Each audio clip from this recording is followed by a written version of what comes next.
Bonsoir et bienvenue à Loisirs Chasse et Pêche, dernière émission de la saison, mais on vous a préparé tout un contenu. On parle de la fête de la pêche avec Isabelle Desjardins. On parle également du bar rayé en Gaspésie. Il sera question de l'heure avec éthique. On parle aussi avec Suzanne Nature de Grenouille. Mais d'abord et avant tout, je dois répondre à quelques questions qui ont été posées via les médias sociaux et qui ont raison d'être posées. On a reçu la semaine dernière le ministre Lessard en studio. Vous savez qu'il y avait énormément de sujets dont on devait parler. Mais il y a un sujet d'importance qui a retenu énormément d'attention et dont on n'a pas parlé, qui est la tique de l'orignal. Et je comprends ces questionnements-là. On devait faire un choix dans un tas de questions qui étaient très importantes et probablement que si on aurait parlé de ce sujet-là et pas d'un des autres sujets dont on a parlé, la question se serait tout simplement inversée. La raison principale pour laquelle on n'a pas abordé le sujet de la tique avec le ministre Lessard, c'est qu'il y a présentement des regroupements comme par exemple Vigile-Faune, et je vous invite à aller les visiter sur le web, qui sont à mettre des tables de concertation de l'avant. Et il y a beaucoup d'intervenants de plusieurs ministères et organismes qui sont reliés à ces tables de concertation-là. Et d'avoir abordé le sujet et demandé l'avis à un seul de ces intervenants-là aurait d'une part pas été concluant et d'une autre part pas été respectueux envers les gens qui ont pris la peine de mettre cette table-là de l'avant. On ira dans un futur assez rapproché dans la prochaine saison chercher des réponses plus complètes sortant de ces tables-là. Par contre, j'ai une petite surprise pour vous. On a un invité surprise en studio qui, lui, peut nous parler, sans nous parler des grandes solutions des ministères, mais de l'historique et de la fameuse tique de l'orignal. Monsieur Julien Cabana, comment allez-vous? Et quelle surprise! Et quelle surprise! Une belle surprise, puis je suis content que vous ayez accepté mon invitation. Bien, ça m'intéressait de venir parler de la tique parce que c'est un sujet, effectivement, qui préoccupe les gens. Puis je pense qu'il faut, vous avez raison au début d'émission, comme vous avez dit, que les gens s'inquiètent. Oui. Il y a de quoi aussi s'inquiéter, parce que voilà, je ne sais pas si vous avez déjà vu un orignal qui est pris avec la tique, c'est pas très beau à voir. Non, je comprends les gens, pitié. Comme les gens de Vigile-Faune ont beaucoup de photos, là, au ministère, il y a beaucoup de photos. Mais je pense qu'on peut dresser quand même un portrait intéressant pour les gens qui nous écoutent pour essayer de rassurer peut-être un peu et donner l'état exact au moment où on se parle de ce qui se passe dans ce domaine-là. Donnez-leur juste. En fait, moi, j'ai pris des informations, j'ai eu à écrire là-dessus, j'ai pris beaucoup d'informations. Selon ce qu'on me dit, c'est que, oui, la situation est préoccupante, mais elle n'est pas encore alarmante au Québec par rapport aux Américains du Vermont et du Maine qui, eux, ont des gros problèmes avec ça. On sait qu'il y a une ZEC en particulier, qui est la ZEC Louise Gosford. Elle est entourée par une partie des États-Unis. Donc, il y a des orignaux qui viennent des États-Unis. Ça, c'est un témoin. Mais, par contre, les biologistes du ministère ne disent pas qu'il n'y en a pas. Ils disent, oui, il y en a. Ils ont fait des prélèvements assez importants sur pas mal d'orignaux pendant un inventaire. Ils ont rendu compte que 50 des orignaux qui sont au sud du 50e parallèle ont des tiques. Et quand on va au sud du fleuve Saint-Laurent, c'est 90 des bêtes. 90 des bêtes qui seraient atteintes. Atteintes de la tique. Maintenant, la tique, il faut comprendre que c'est pas dangereux pour le troupeau, ici au Québec, présentement, selon ce qu'on me dit, là, je rapporte toujours ce qu'on m'a dit, parce que c'est un animal qui meurt lorsqu'il tombe dans l'orignal au printemps.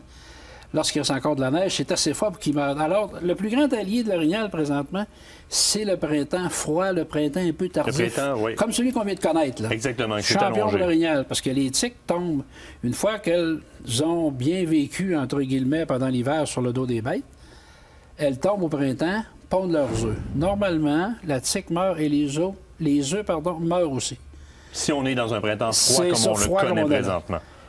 Le Maine, le Vermont, même si c'est pas très loin, il y a quand même une bonne différence de température. Il ne faut pas oublier qu'au printemps, là-bas, pendant qu'ici, on a encore un couvert de neige, on a encore du froid, eux, c'est fini. Oui. Eux, ils ont des vents plus chauds, ça s'améliore. Donc, ça soumet des Ça permet la prolifération Exactement. de la fameuse tique. Et la densité aussi, vous me parliez de densité. C'est ça. La densité, c'est que, on parlait avant qu'on entrait en onde, c'est que, selon ce qu'on me dit, c'est que la densité d'orignaux idéale, entre guillemets, pour que ça se propage, ce serait une trentaine d'orignaux au 10 km². OK. Ça, c'est des densités qu'on retrouve beaucoup Gaspésie, Bas-Saint-Laurent, Chaudière-Appalaches. Au sud du fleuve, là où il y a 90 des bêtes qui sont touchées. Mais c'est pas partout, ça. Si on va au Saguenay-Saint-Jean, on va à Côte-Nord, il n'y en a pas de tiques, ces animaux. Pour l'instant, on n'a pas de cas répertoriés. C'est ça, il y a un peu, mais pas rien par rapport à ce qu'il y a au sud. Significatif. C'est ça. Alors, la tique, ce qu'on m'explique, c'est que tant et aussi longtemps qu'on va avoir comme copain l'hiver, même si ça déplaît à bien des gens qui nous écoutent, et les printemps froids, ça va aider à contrôler la possibilité de. Par contre, ce qu'il faut dire aussi, c'est qu'aux États-Unis, dans leurs études, il y a eu des chiffres qui ont fait peur aussi à nos biologistes québécois, c'est que Là-bas, il y a eu des pertes de troupeaux jusqu'à 40 là. 40 Et ça touchait surtout les jeunes, les veaux. Alors là, ça, c'est pour ça que ici, là, l'équipe du ministère, les gens qui sont en charge du dossier, ils sont en alerte. Et ils demandent aux gens, effectivement, à tous ceux qui nous écoutent, de donner des témoignages, d'apporter des gens comme Vigile-Fond, le travail qu'ils font. Moi, je trouve ça excellent. C'est un parfait exemple. C'est parfait. Les citoyens s'impliquent. Moi, dans le passé, j'ai vu le chevreuil en Gaspésie, ça a été fait de la même façon. Expliquer, les gens sont devenus les yeux, les oreilles du ministère sur le terrain. Et c'est ça qui a amené de l'information vers les biologistes, qui les a amenés vers faire des inventaires, puis à développer des techniques pour assurer la pérennité de la chasse, des espèces, tout ça. Alors, c'est un peu ce qui se passe aussi dans l'Orignal présentement, là. Mais il ne faut pas partir d'une panique généralisée, mais il ne faut pas mettre ça de côté en disant « il n'y en a pas ». Elle existe, la tique. Mais là, ici, elle est contrôlée d'une certaine façon par la température, mais avec le réchauffement de la planète, comme vous savez que la chaleur, ça monte. Hein? On a des automnes, vous savez comme moi, qu'on chasse parfois même en gilet, des mouches, ça. C'est épouvantable d'avoir ça. C'était tellement chaud là, que moi, je trouve ça épouvantable. Mais avant qu'on en finisse, une chose qu'il faut que les gens sachent, c'est que présentement, on est dans l'âge d'or de l'orignal au Québec. On aurait à peu près 130 000 bêtes, ce qui est le double. Quand moi, j'ai commencé dans le métier, il y avait 55-60 000 orignaux avant chasse. Là, on est à 130-135 000 avant chasse. Donc, on a doublé la population. Il y a un nivellement naturel qui... C'est il y a ça, pas un de nivellement grand naturel. hasard. Il y a des régions qui en arrachent un petit peu plus. Là. Si on va vers l'Outaouais, peut-être un peu, ces choses-là, mais quand même, dans l'ensemble, là, les chances de succès présentement. Et c'est pour ça qu'on a des beaux résultats comme on en a dans les saisons. Exactement. Une leçon à retenir, parce qu'on va passer à un autre sujet. Je pense qu'on l'a dit, Vigile-Fond, c'est pas pour vous pouvoir faire la plus grande promotion. Ça vaut la peine. Ces gens-là, c'est eux qui ont réussi à mettre une table de concertation de l'avant. Vous allez voir les adresses à l'écran. C'est l'endroit où aller pour rapporter ce que vous avez vu. Aider, c'est une banque de connaissances. Ceci dit, rendez-vous sur les sites et vous aurez accès à toute l'information qu'il y a aussi. Ceci dit, on passe des bébites à un sujet qui est encore plus intéressant. Vous, chroniqueur spécialisé, faune, flore, chasse, pêche au Journal de Québec depuis 230 ans bientôt. Ben, peut-être un peu moins, là, quand même. Mais vous avez fait de grands articles. Quelques décennies, disons. Exactement. C'est 42 ou 40... 40 ans, là. C'est ma 40e saison. 40e saison. Vous nous avez livré de très grands articles et je salue ce 40 ans-là. Mais il en reste encore. Il reste encore du jus dans Julien Cabana.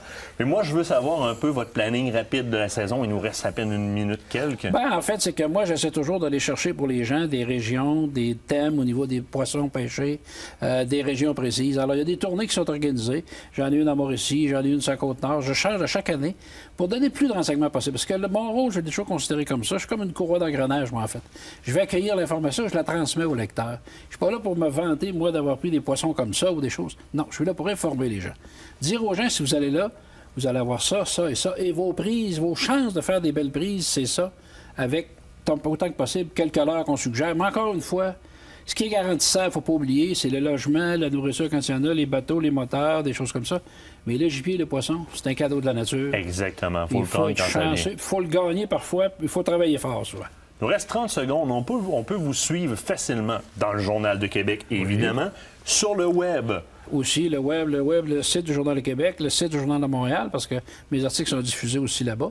Et je fais beaucoup de vidéos aussi en passant pour accompagner, parce qu'on est devenus des journalistes multiplateformes. Et je fais même des recettes, je m'amuse même à filmer des petites recettes dans les camps de pêche avec les ingrédients, pour suggérer aux gens, dire, ben écoute, la truite mouchetée, si vous la mangez toujours comme ça, ben ça, c'est peut-être une autre façon. Ou encore un gibier. C'est des endroits où est-ce qu'on peut vous suivre. Moi, j'en ai un autre qui peut être intéressant. Vous allez me faire le plaisir de me partager vos articles que je vais pouvoir publier sur le Facebook de Loisirs Chasse et Pêche. Aucun problème, ça me fait plaisir. Monsieur Cabana, merci de votre venue en studio. Bonne saison. Et vous revenez quand vous voulez. Vous revenez quand vous voulez. On doit se quitter le temps d'une pause. Au retour, on parle de cuillères Swissex, plein de trucs et des nouvelles de la compagnie éthique qui développe des odeurs.